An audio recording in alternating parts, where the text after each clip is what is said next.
Welcome to the third episode of the Journey Management Playbook. We are going to give you a lot of detail, in-depth information about how you can build more effective journeys, faster journeys that help you actually make smarter decisions that have a positive impact on your organization and on your customers. I'm joined by Tingting Lin from TheyDo. And Tingting, before we dive into all of the goodness today, what's coming up? What do you have in store for us in episode 3?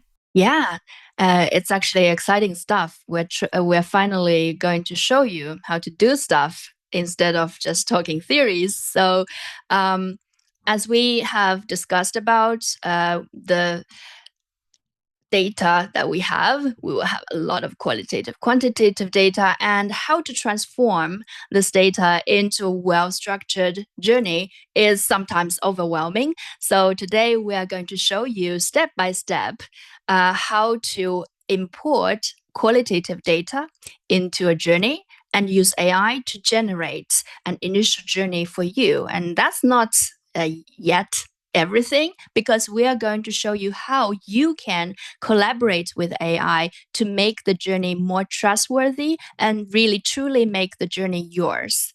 And then with that journey, we are also going to show you a bit what you can do with it, how you can quickly find the important information that can drive business actions. Yeah, so in this episode, like I said, we're going to roll up our sleeves. At the end of this episode, we are going to have a journey with insights, with opportunities. It's going to be generated based on real data from my use case. This is going to be quite a visual episode. So if you are listening to the audio-only version of this episode, I encourage you to check out the links in the show notes where we share a presentation with screenshots of what we're showing on screen so that you can follow along. And if that's not enough, you can always switch to the video version on YouTube. Again, highly recommend this because this is going to be hands-on and practical. Tingting, before we go further, for the people who haven't listened to episode 1 and 2, could you briefly introduce who you are and what you do at TheyDo? So my name is Tingting Lin. I'm Principal Journey Management Coach at TheyDo. And so what is TheyDo? TheyDo is a collaborative workspace for customer journey management, of course. And we're powered by AI. We provide actionable intelligence by blending structured and unstructured data, which we'll show you today, the numbers and emotions to deliver a complete picture of the customer journey. And we break down silos and solve organization problems with the data we learn from the journey, because we provide dynamic views of those data and the tracking possibilities for you to push the actions forward. And my role at TheyDo is the journey management coach. So what does that mean? I help our customers to utilize the platform in the best way by offering my expertise in journey management within and outside of the platform, because we know it's not only about the technology, it is really also about the management part in the organization. I have been working with different organizations and myself working in different industries before joining TheyDo. So I could say I've seen a lot regarding journey mapping and journey management in the past and still now. So really excited to join you here. Thank you for being here. I'm really excited to do this series with you and with TheyDo in general. So much experience that you have to share. And I sort of am cheating because we're using my examples, my business, to clarify this image. So you're making my business better, which is awesome. Like I said, this is episode number 3 of the Journey Management Playbook. In the first 2 episodes, in the first episode, we actually defined a business challenge, a key business challenge in my organization. Really important, sort of laying the foundational work to achieve success later on faster. The second episode was all about data. Qualitative, quantitative data, understanding where the data lives, which data we need, which data we already have, and how to use it. Those 2 episodes were maybe, I wouldn't say theoretical, they were important, practical, but we didn't go into a journey, and some people got confused. don't worry, today we are going to make journeys. Yes, we are. The final thing I'm going to say, and I've said it in the past episodes before, we want your questions. So if you're listening to this episode and you have a question about what we're discussing, leave a comment. You can do that on Spotify. You can do that on YouTube. You can even search for Tingting or me, myself, and I on LinkedIn and just leave a comment. At the end of this episode, we'll also answer some of the questions we got based on episode 2. Tingting, is there anything you feel I should have said that I haven't before we can dive into the meaty content of this episode? Maybe a little bit, again, reminder about the big picture. So when we talk about journey management, we're really talking about this triple diamond, from problem discovery to solution discovery, then to solution delivery. The first 2 episodes, we remain on this first diamond of problem discovery. And in this episode, we're going to continue in this diamond as well before we dive into the solution discovery, because we know understanding the problem is super important, and Journey is a powerful tool for you to understand the business problem. And then by this good understanding, we can really prioritize the solution better. And that's why we are spending more time in this first diamond here. Yeah, thank you for adding that. And I'm going to add to that sometimes, very often actually, it's better to spend a little bit more time upfront to get faster through the next phases. And what we want to help you with in this series is that you don't spend 6 months, a year working on a journey map that never gets used or never materializes into actual impact. We want to help you get results, show tangible impact in a matter of weeks. Yeah, that's possible. And we're going to show you how. That's what we're doing in this series, right, Tingting? Yeah, for sure. All right. Let's jump in. A quick recap. So, my business, I run a community. It's a membership. People pay either monthly or a yearly subscription. It's for in-house service design professionals who want to lead inside their organization. This community is a service that I provide. It has been running for 4 years, and it's been used as a case study in the previous episodes. The business challenge that we have defined is that I want to reduce churn. So I want to lower the number or the percentage of members leaving the community. In the second episode, we looked at, okay, what kind of data do I have? And I actually have quite a lot of data. It's quite messy. It lives in different places, but I know stuff about why people are leaving, how many, percentages. So we have qualitative, quantitative data. We have a business challenge, and that's the starting point for today. I think so, right, Lynn? Yeah, I think you already have a very solid foundation and starting point. So congratulations. And we can just take a quick look at what kind of data we are working as a foundation. Yeah. I think it's good to sort of show what data is available. Yeah, so Mark kindly sent me the data, the raw data, let's say. So there are 2 parts of it. One is a Miro board, as you can see on my screen. So this Miro board is an internal reflection about the offboarding experience among Mark and other operational colleagues within the circle. So this is a valuable outcome of our current understanding already. And then in addition to that, you can see we also have data from the member side. So here is a CSV file exported from an exit survey, or what do you call it, Mark? Is it like an offboarding survey? I call it the goodbye email. The goodbye email. Okay, so in the email, there was one form. Mark is collecting feedback from the members that are going to leave. So this is, of course, very good raw data we get firsthand from our members to understand their sentiment and to understand the reasons. So we have these 2 parts of the data. And now, what can we do with it? right? Mhm. So first, maybe a little bit distinction between these two sources.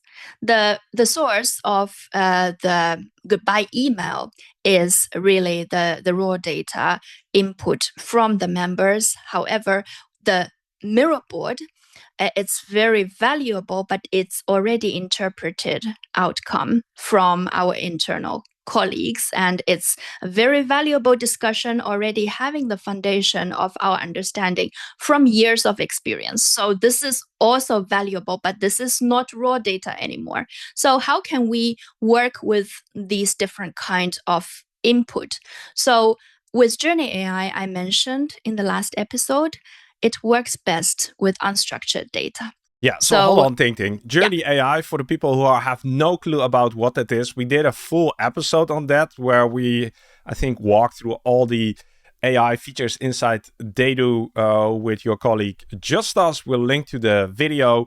And when we refer to Journey AI, that is sort of the magic, the intelligence built into TheyDo that helps you to analyze and process big quantities of structured and unstructured data into journeys. Correct? yes. And today I will show you how it works But we're not as going to well. do a deep No, dive into Journey AI. I think that's important if yes. you want to know more about how Journey AI exactly works and how you can use it in detail. Make sure to check out the video I did with Justus a while ago. Fantastic. Thank you for the addition. It's super important. So, if you want to analyze your data with Journey AI, so like I said, the best suitable data is unstructured data. So, you could have these feedbacks from survey, you could have interviews, you could also have the open forms where anyone can leave a feedback and so on. And sometimes, if you have call center, you can have those transcriptions also as raw input. However, when we already have structured, interpreted insights, let's say in this kind of Miro board, it's more it's more useful to structure our unstructured data. Well, it sounds funny, What but do you mean? Yeah, so this mirror board, I think it's good to give context. We did a session together with the entire Circle community, with all the members, and it was led by Joe McLeod, who's an expert on offboarding. And we sort of analyzed how does the offboarding experience look like for the Circle in very short time, like 90 minutes. And we created something that resembles a journey, the offboarding journey, but also try to already find motivations, find the needs, desires, pains, a lot of the things you're familiar with as a service design professional. But this is co-created together with the community. And when you say that it's already processed or interpreted, yes, these aren't direct quotes like "I'm leaving because the community sucks." No, this is already people thinking about these concepts on a more abstract level. So that's what is inside this mirror board. yeah, and today I will show how this Miro board can really strengthen our structure of the insights, and we could use a lot of parts of it and see how we can collaborate with AI to come up with the best contextualized journey. I think the interesting thing about this mirror board is a lot of people will have something similar to this, where they have created some kind of journey-ish structure in Miro, some sticky notes, some quotes. Uh, it has structure, but at the same time, like it has that Miro board look where it has sticky notes, right? Yes. So this brings us to the starting point of journey management. So, what's the first step of journey management? That's to map a journey, right? To have But a journey, then yeah. to have a journey. But then, if we now start talking about the tool, TheyDo. So, what when you are a new user of TheyDo, it's empty. So, what is the starting point? What is the best starting point? So, there are two ways. One is starting from a clean slate. So if you don't have it, or if you don't want to transfer your existing journeys into TheyDo and you want to start clean just with the data import, we can start by generating a journey with AI, and then also ask AI to structure your phases and steps, and then map the insights based on the data into the journey as a starting point. So that's situation one. I will show that very, very soon. And situation two is you already have a journey like structure, like Mark mentioned, or some people already have a lot of journeys that they want to use as a basis, like this one, for example. I think these phases of offboarding can be quite good structure for journey.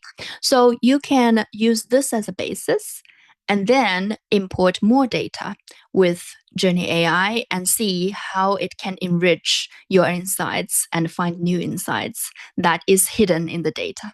I agree. So you either start with a blank canvas or blank slate, like you said, and you let AI actually map out the phases and the steps, and also come up with insights, opportunities.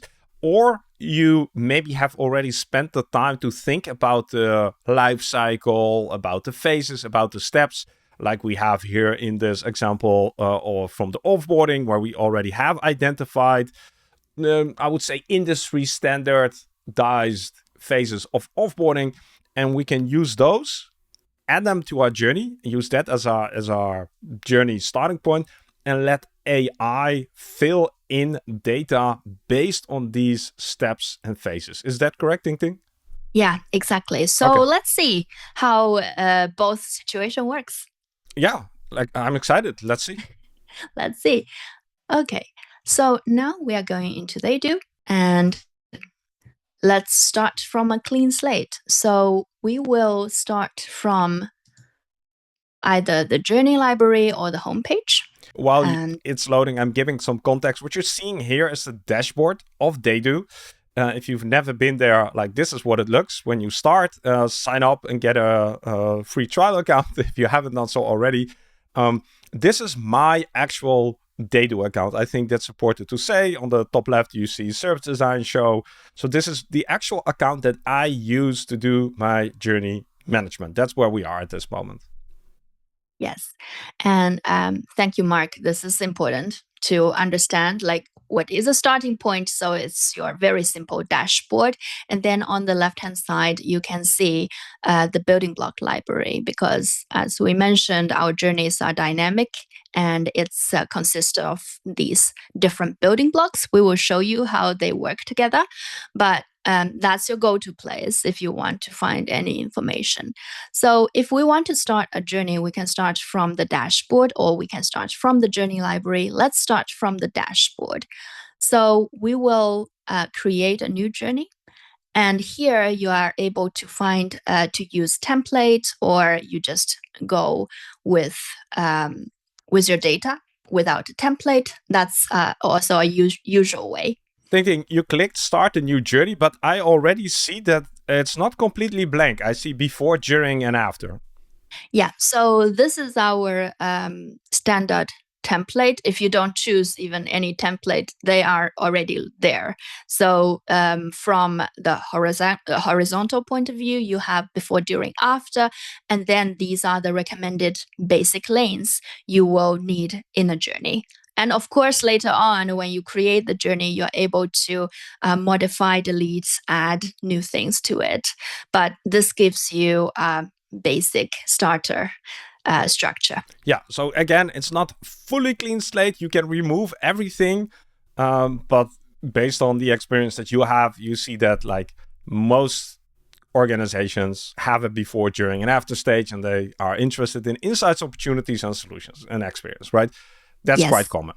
Yes, of course, you can create your own template if Sure. there's any.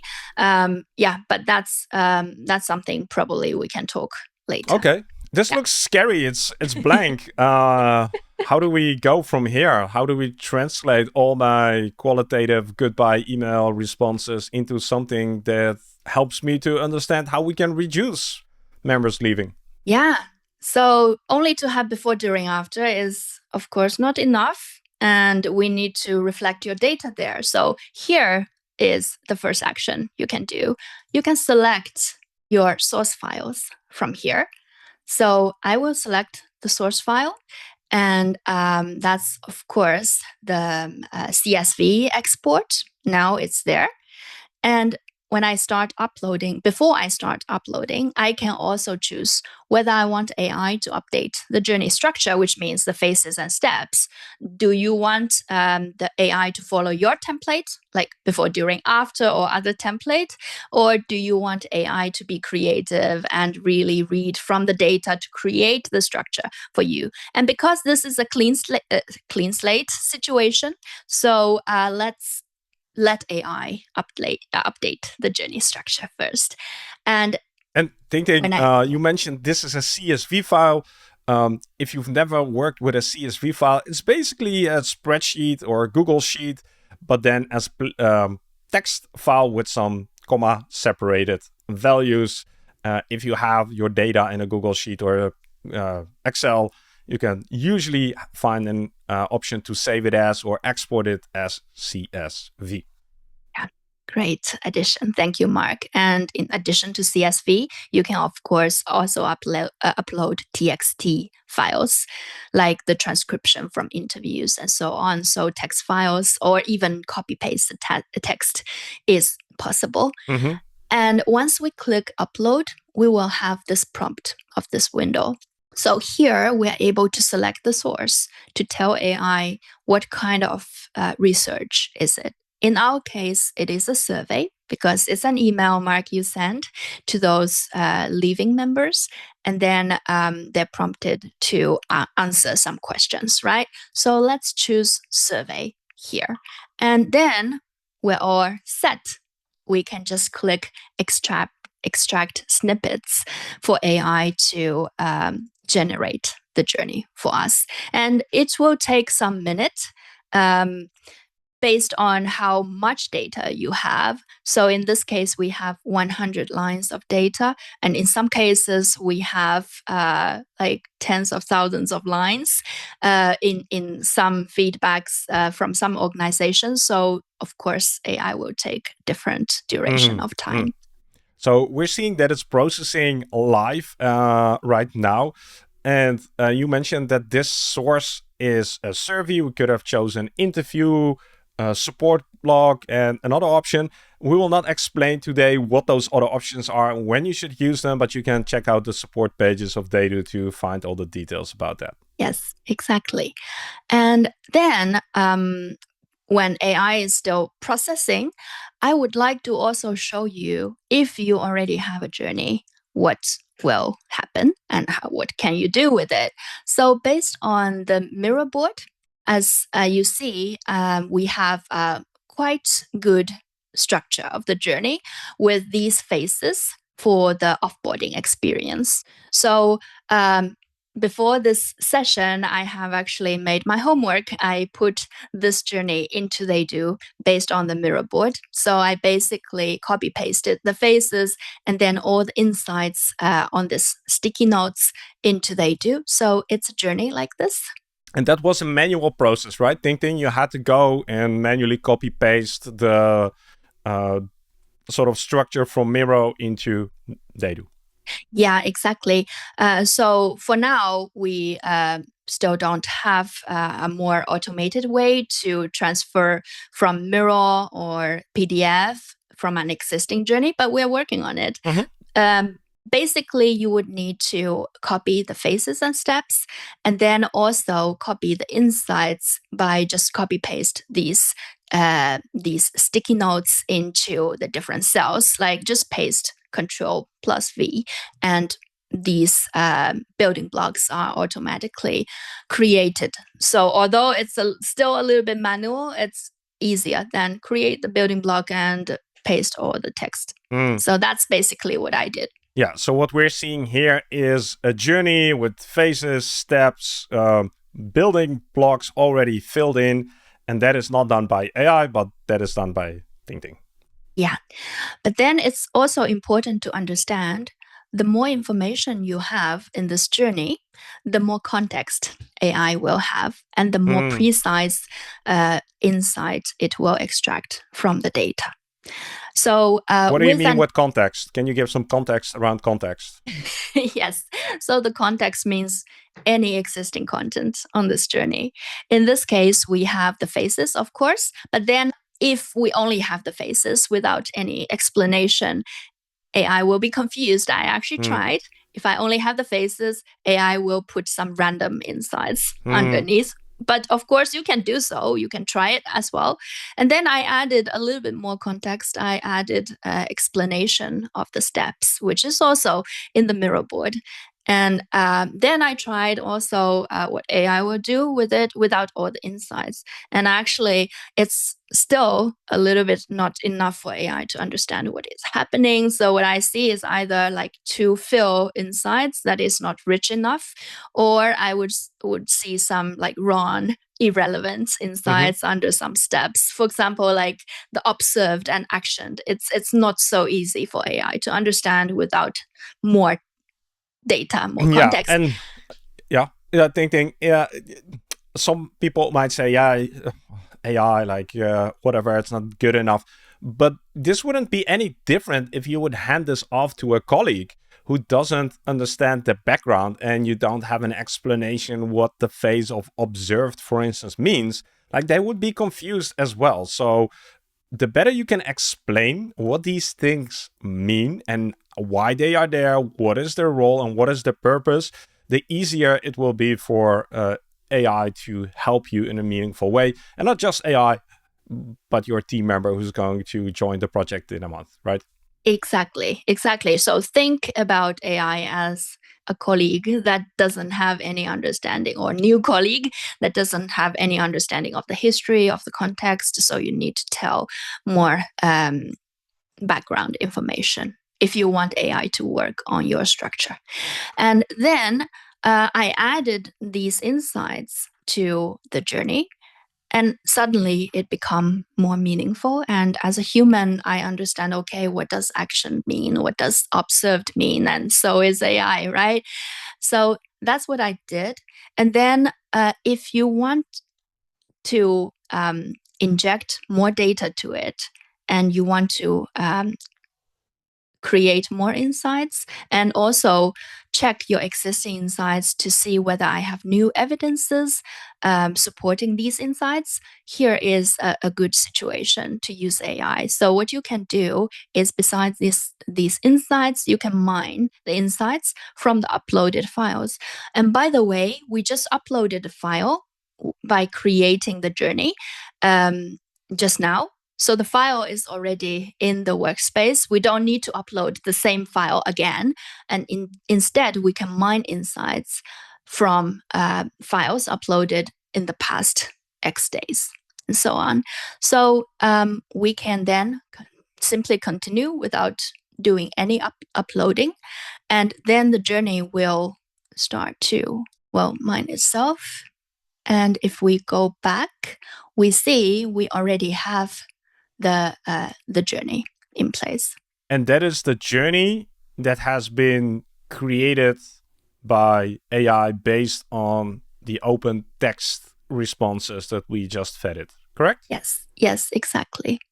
Okay, let's see. Let's go into the membership experience journey. That is how AI named it, right? That is the name that AI gave it. Exactly. So let's open this. I actually run this twice. So you can also run it multiple times, and you can decide whether you want to accept the data. And sometimes it creates like better journey than the other. So feel free to run it multiple times and choose the best outcome. So with the two outcomes, I think I like this journey more. It's richer. It has variation of different types of outcome, and also it produces more insights. So I open this one as an example. So what you can do the same, especially when you use AI in the beginning. It's always good to compare different outcome. And also, some of you might ask, in this journey, we just started with clean slate without any context. So why should it be like robust in this way without adding anything in comparison with the second situation, right? And in this situation, because we ask the AI to also create the phases and steps. So basically, AI will base everything on the raw data you created. It will not know anything else on the background, right? So it will not create phases and steps that is not mentioned in the data. So therefore, the phases and steps AI creates are the ones that is contextualized by the data. And that's why you can also use it as a starting point. But if you want to force AI to follow your structure, you will need to feed AI with much more context. So that's the reason. Yeah. And probably in the beginning, there's a lot of back and forward to decide upon the structure that you feel comfortable with and that is useful and applicable in your situation. And the further you go in your journey management practice, the more sort of solidified and agree upon structure you will have for your journeys. Yeah, exactly. So we will also discuss about when and where is the best to use your own structure and when is best to use AI to generate from a clean slate in the upcoming episode. So please stay tuned. That's very important as a structure topic regarding all the journeys in your framework, which we will not discuss today, but in the upcoming episodes. Okay, cool. So we are half an hour in or so, slightly less. And we are already seeing something that resembles quite an interesting journey with insights. I see pain, I see need, I see gains, I see descriptions. And we didn't have to break a sweat of filling in anything in this journey. So that's already quite exciting. Yeah. So now that we have saved you tons of time, well, I mean, from this raw data, it's also quite rich. And to analyze it line by line, it might take a lot of effort as well. But with Journey AI, the starting point is really quick, right? Mm-hmm. And it kind of makes sense at a glance. But then it's not enough to just leave it be and act upon this outcome. And why is that? Because it's also very important to create confidence by verifying the journey with your own experience. Like I mentioned, what you did in the workshop for the Miro board is based on years of experience from the facilitator and also from your own colleagues. And now you can bring this experience to verify the outcome from the AI. So we start the collaboration rather than relying everything on AI. And what this means is, and this is very important to state and restate again, you still have to know what's in those open text field answers. You have to sort of read through them, get a deeper understanding. There is no substitute for actually soaking in that data and getting a sense and a feel for what's in there. Because if you don't have that, you will not be able to judge and qualify whether the things that your colleague, which is in this case an AI agent, bot, whatever you want to call it, has made the right decision. But in this case, it's AI. Again, the next day, it's an intern who's making the journey. In both cases, you still need to be able to see if this makes sense. Yeah, exactly. So where to start here? Where to start? Yes, yeah. We're seeing a lot. I don't know. At a glance, I would say I'm seeing 20 different insights, maybe more. So, good question, Tingting. Where do we start and what do we do? Yeah, so we can start from the easiest part, the title. I like that. Let's right? start easy parts. Yes. You already asked, like, this title member experience journey is just assigned by AI, and it doesn't make much sense and doesn't connect to my problem, right, of the churn. So if I have a lot of journeys, maybe every journey will be named in similar ways. As you see, the second time I run it, or the first time I run it, it is given the name like member experience. So they don't make sense if we have a lot of journeys. So let's change the name first to make it more meaningful. So for example, I leave the community or something like that. Mark, do you agree? I actually don't think member experience journey would be a bad title, but now that we're just focusing on uh, sort of the end tail of the journey, sure, I leave the journey, or I cancel my membership, or something like that. I cancel. Not I, I leave. I leave the community. That's what I wanted to say. I leave the circle. Yeah. Not I leave the journey. The journey goes on. I leave the journey. Yeah. So on the other hand, but you actually touched upon an important point as well. Sometimes if you are starting an end-to-end life cycle with AI and you have plenty of data regarding all aspects of your business when generating this journey, it's good to use like generic names like membership experience and so on, and use that to validate your lifecycle model. So you can also do that. Tingting, I have a more advanced question, and we haven't prepared for that yet. So I'm going to put you on the spot and see if this makes sense. So let's say we name this journey I leave the community. And this journey is part of a bigger journey, let's say, which is called member experience. Now, can we, in that bigger, more high-level journey, I know that we can have nested journeys. We'll talk about that later. But like have this I leave the circle or I leave the community journey span across multiple stages in the member experience journey, because what I'm trying to see is there can be different things going on through the minds of our members. Members can be in different journeys at the same time. And I'm curious if it's possible to visualize multiple journeys people are in somehow inside TheyDo. Does that make sense? Yes, it does. And it's one of my favorite topics of the Okay. structuring across different levels of nested journeys. And we do have different examples like the churn, like I leave experience, and loyalty, for example, that is like really all across the whole customer life cycle. And there is a way to connect it back to the whole life cycle framework. So that's something we will discuss probably in the next episode. Cool. Yes. Okay. Sorry for distracting you and going off script, but let's continue with what we originally had planned. Yeah, great.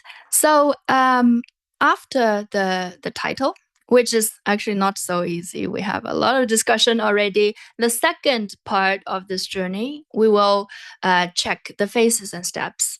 So first we will see whether it makes sense. And now that we decided the focus with the title, let's see whether this makes sense, the whole phases and steps.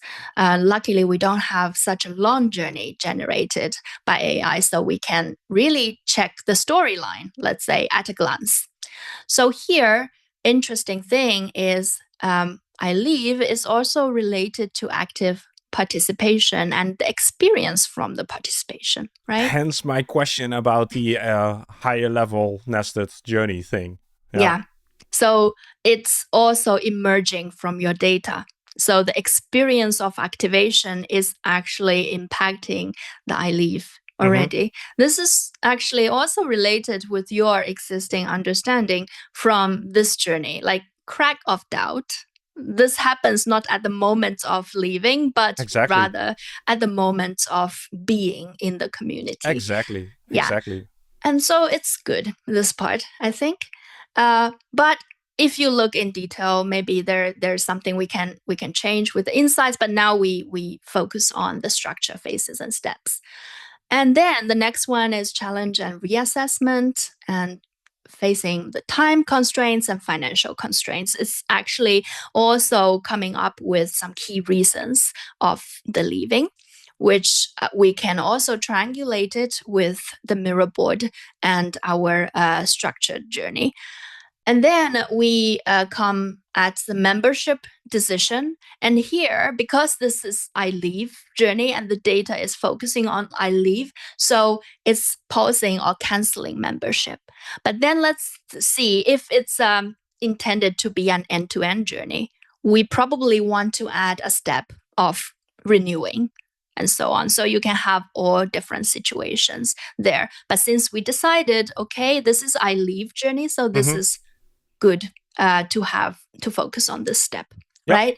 And post membership reflection. And this is actually the reason why we want to have this journey, because we want to win back. We want to see what we can still do after the cancellation. So this kind of also makes sense. So I'm happy about this AI journey. What do you think, Mark? Yeah, no, it looks good. Resembles the stages how I maybe would have created them if I had done this manually. Not bad for just a first try based on 80-ish open quotes text fields. Yes.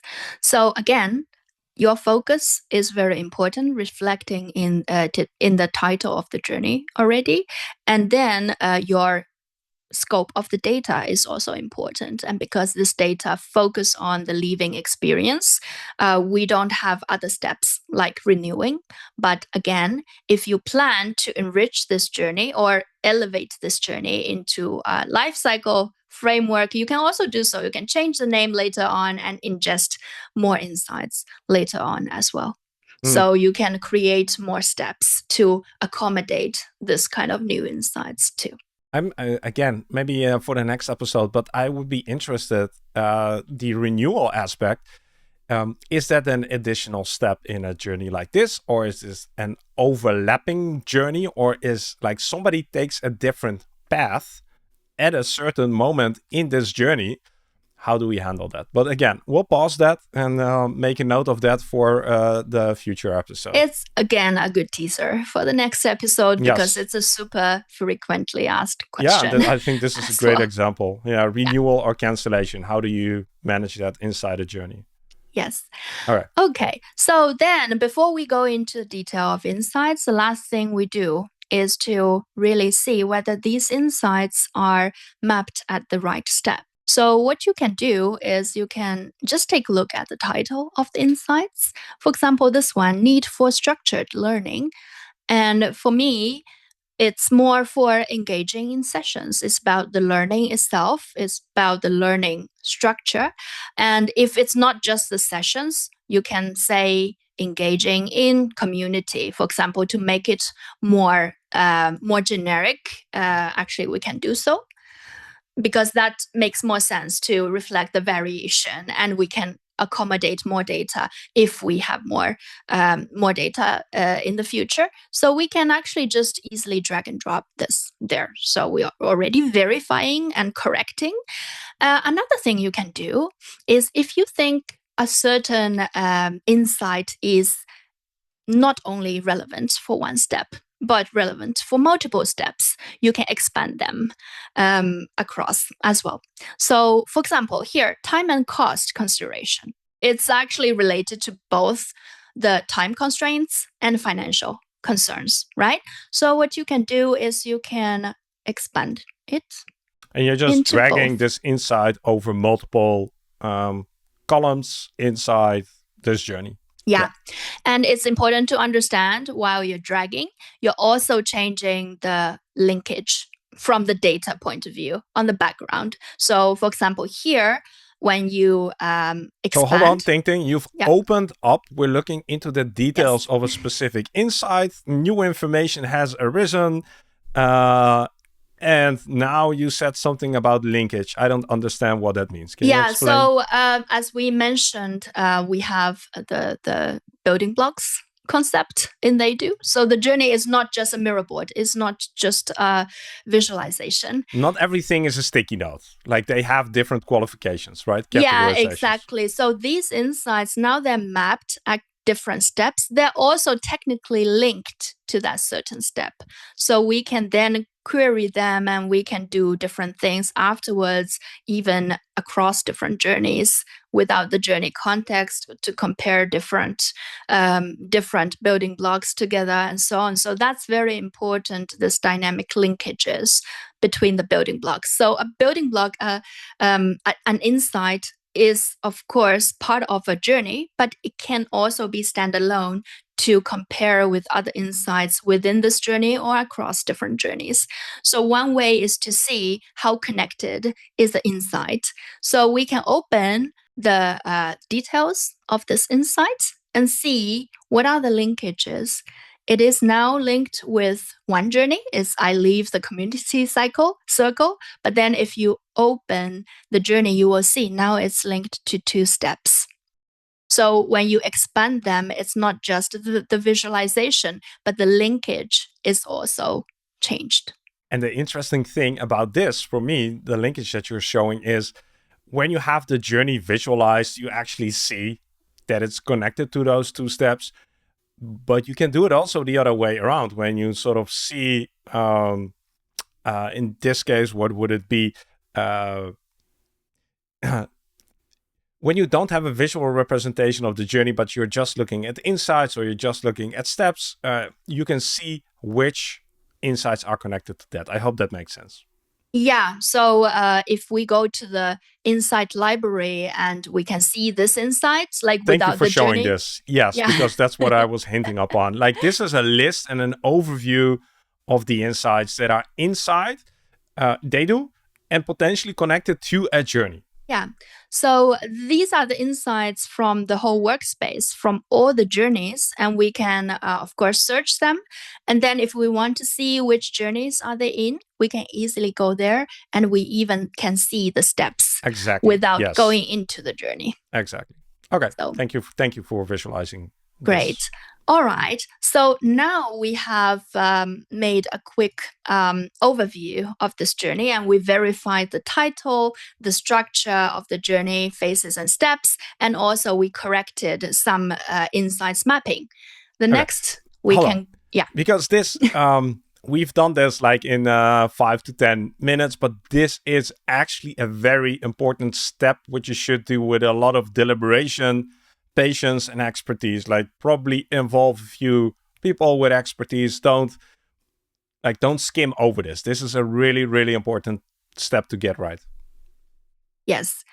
And when I tell my customer, now that you can save a ton of time with AI to generate a journey, you can do at least 2 things more. One is to collect more data. That is the fun part, to have really, really more evidence and have more variety of data sources, which you couldn't do because the analysis will take ages. Another thing very important is to really verify and add your own contribution here. So we are showing here how to verify the AI generated insights. We're also going to show you like how to make these insights more structured, easier to interpret and to find later on. But these are the steps that you should invest more time in now that you get some time back from AI. Yes. Okay. Yes. Very important. Okay. What's next? Yeah. So next, when we look at these insights, like you said, Mark, it's like, I don't know, 15, 20 insights here if we count.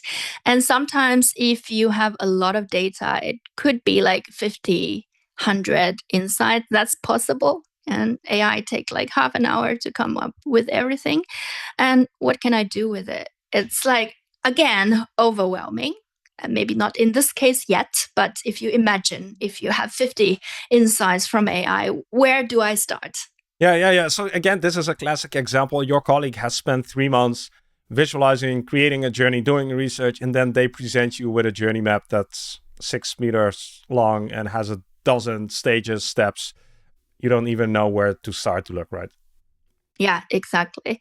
So there are 3 ways actually to prioritize your verification. Because if you need to verify like hundreds of insights, then not every insight is equally important according to your business focus and also according to the insight score, Mm-hmm. which means how frequent it actually is supported by the source, and what is the sentimental impact. Is it like a very strong emotion from the source, or it's just okay thing? So a lot of things will help you to prioritize, and you need to prioritize.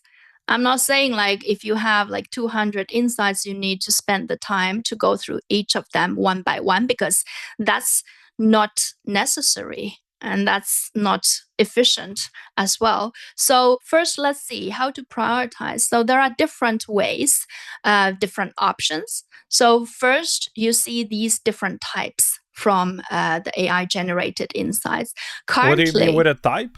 What? a type of the insight is Okay. these gain, pain, need, and observation. Mm-hmm. And currently, these are the standard output from AI. We are also working on it to be more customized into your own types, but now we're working with these 4 types.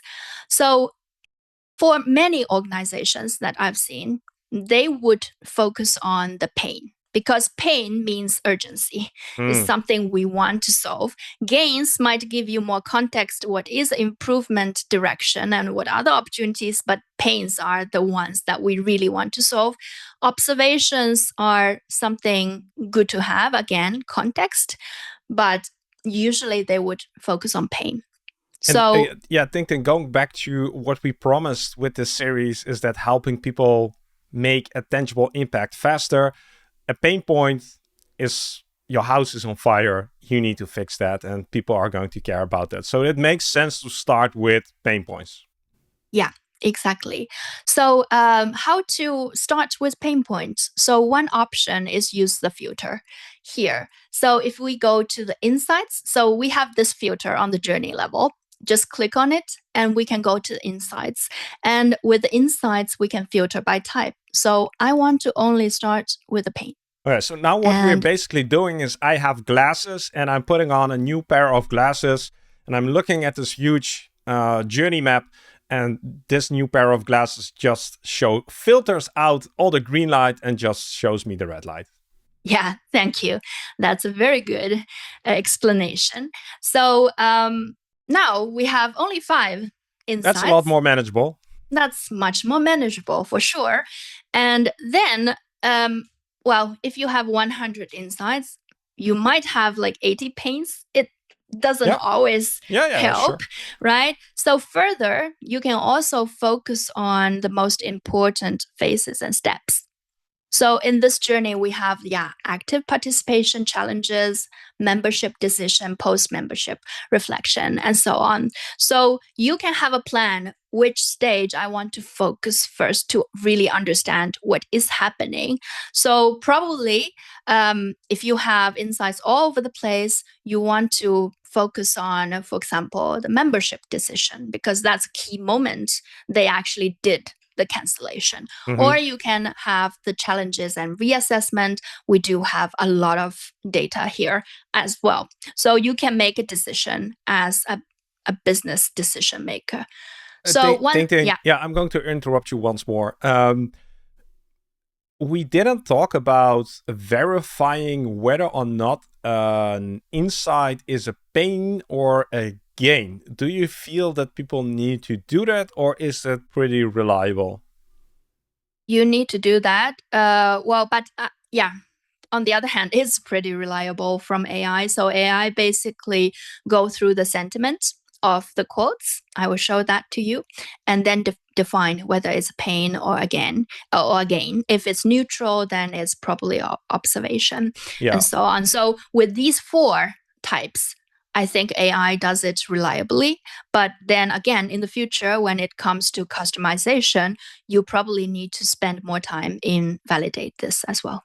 Yeah, verify. Verify. Yeah, because somebody might say, how do I know that these are really the only 5 pains? Maybe between the gains, there's also a pain point that wasn't correctly addressed by AI.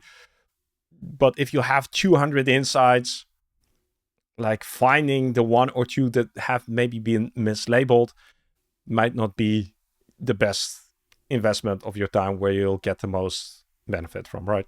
Yeah, exactly. All right. So that tells us another trick, not trick, but important prioritization mechanism if we come back to the whole journey again.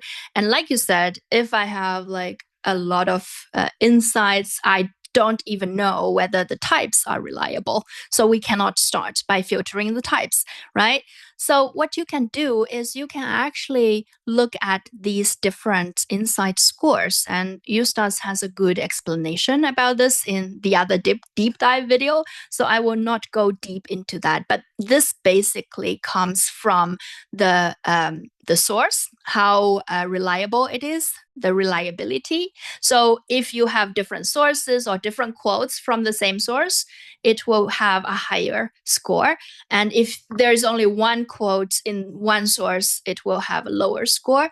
And the impact means the strength of the emotion, the sentiment. Is it a big pain? Is it a big gain? Or it's just neutral, right? So with all these objective, I would say, factors, AI is automating into this score. And you can then use the score to understand which insight I should start from, especially if you have a large number of them, because they are not with the same score. So a natural starting point is to start from the highest score of insights. Yes.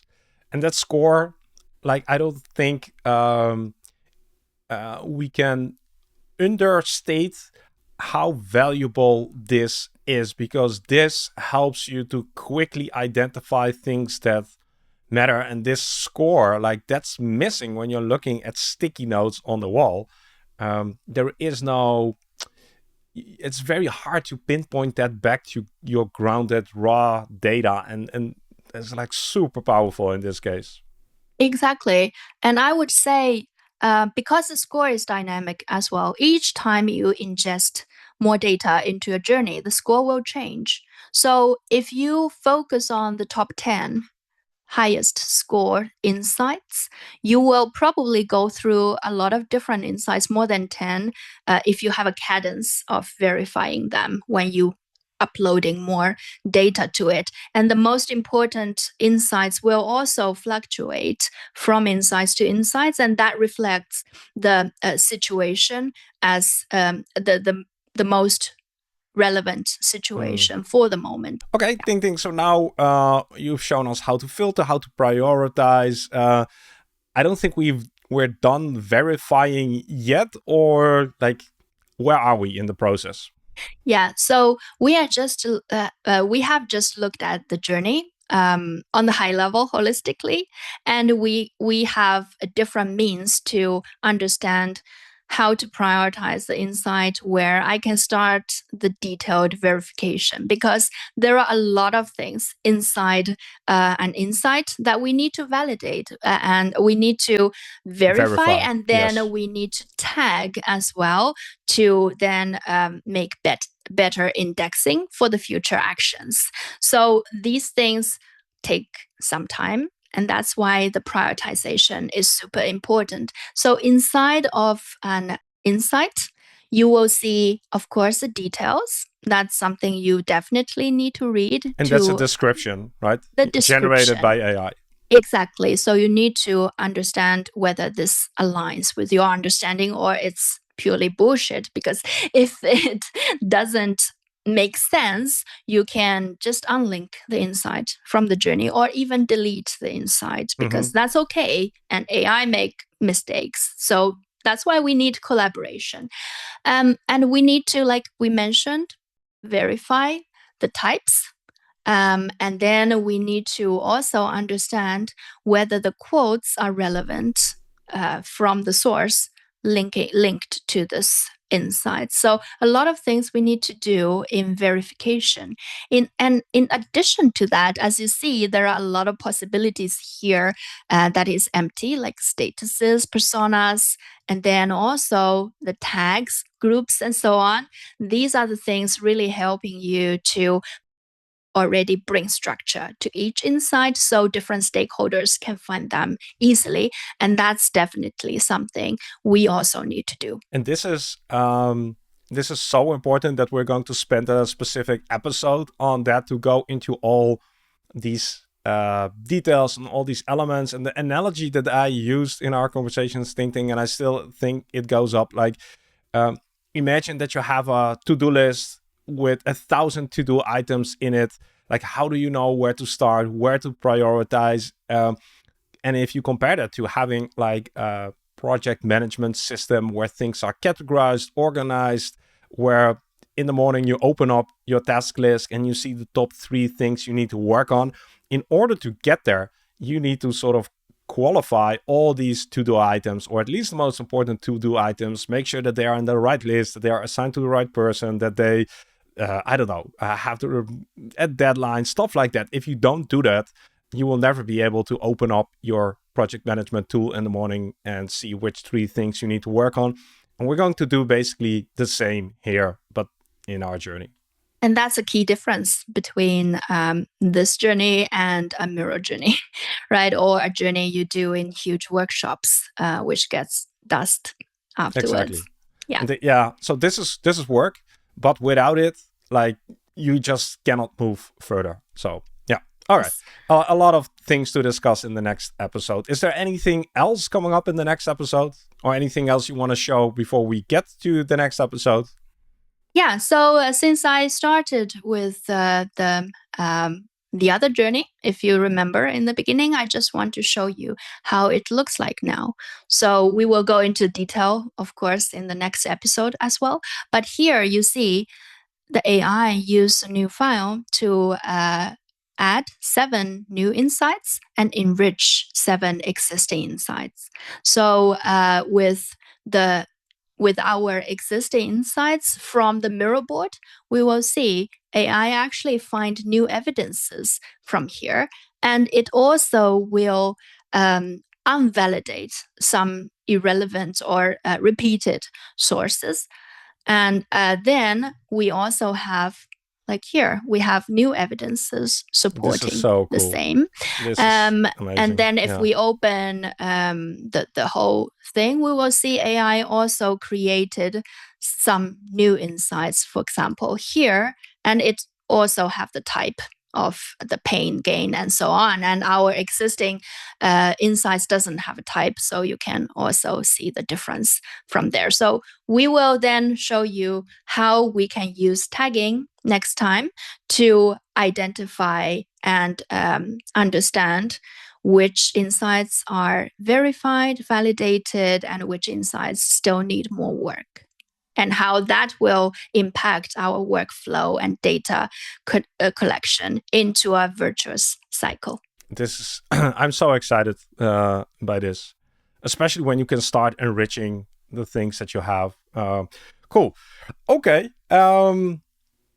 I think we are coming to a nice wrap up for this episode. We started out with a business challenge with qualitative and quantitative data. Quantitative data we haven't even touched very much yet, but we'll get to that as well.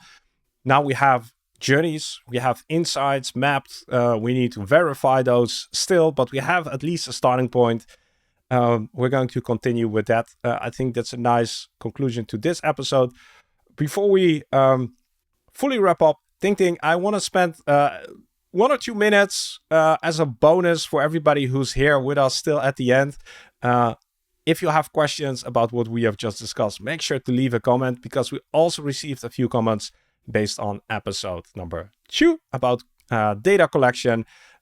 Tingting, what were some of the questions that stood out for you about that episode? Yeah, one particularly interesting question. As myself, I'm a qualitative researcher as well. I've encountered this in my past life as well. So when to stop in qualitative research? And because we can do a lot of interviews, observation, we can collect out a lot of surveys and so on. So when to stop? Is there a point when we could say we have enough research? So traditionally speaking, because I also spent some time in academia myself and doing qualitative research, we have this snowball technique that we can have the sampling really making sense. But at some point, because at that time we only have manual analysis, so you cannot analyze all the data in the world. So we say we need to observe for the saturation point where we don't have new insights coming in, even we do more and more data collection, right?